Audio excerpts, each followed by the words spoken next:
Welcome to Palmquist Farm. My name is Jim Palmquist, and this is my wife, Helen. Our farm is located in north central Wisconsin. We are about 20 miles west of Tomahawk and perhaps 12 miles east of Prentice. My great-grandfather came here over 100 years ago to start what today would be called a subsistence farm. He had originally come from Finland, where he was in the Russian army. In fact, he was an officer, a cavalry officer. And his skills consisted mainly of being able to ride a horse and use a pistol and a sword. And there wasn't much call for that, so what he did then was heavy work. He worked in the mines. This was really the only thing he was qualified to do other than his military experiences. So he worked in a coal mine in Pennsylvania and in Upper Michigan, and then he moved to a town called Frontier, Wyoming.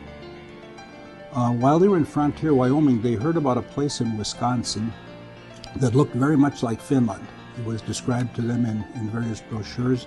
So he and his family moved up here, and they bought some land, and they got a cow and some pigs and some sheep, and he did a lot of hunting and trapping, and life was good. When my father came along, he was interested in agriculture, in farming, and after he graduated from high school, he went to the short course at the University of Wisconsin, and studied dairy farming.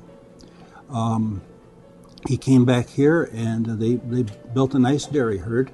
We are an actual factual farm. We have a big black dog named Otis, and we've always had a farm dog. We have cattle. We have a small beef herd. We have horses. We have draft horses. Our draft horses are used for sleigh rides in the winter, and then in the summer sometimes we give wagon rides.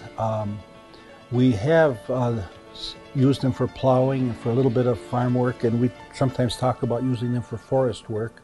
But we are classified as a farm.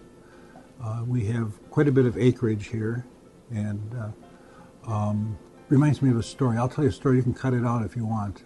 Okay.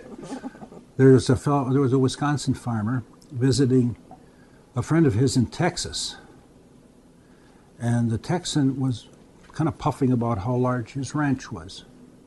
And he said, "My ranch is so big," he said, "I can get in my pickup in the morning and drive until noon, and I'm still on my ranch."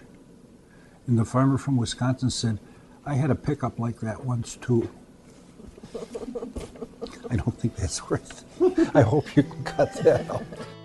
And it was sometime in the 1940s that he and my mother were hearing about and reading. There were some articles in the farm magazine and stuff that it would be possible to make some extra money by having guests from the city that might like to come and visit a farm.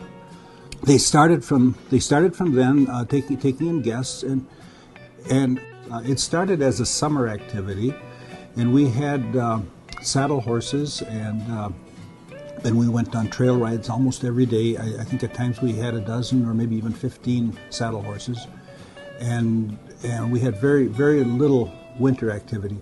And then some of the families started asking if they could come in the winter and what we did here in the winter. Now, as far as cross-country skiing is concerned, there has, since my great-grandfather came here in the early 1900s, there has always been a ski trail from this farm someplace. They used to ski to church, they used to ski to the store, into the post office. In fact, my mom and dad courted each other on skis. My father would ski over to her house, and that's kind of how the community was organized back then. Winter was kind of a pleasant time to be here. Well, thank you for taking time to watch this program. We hope that you have enjoyed it.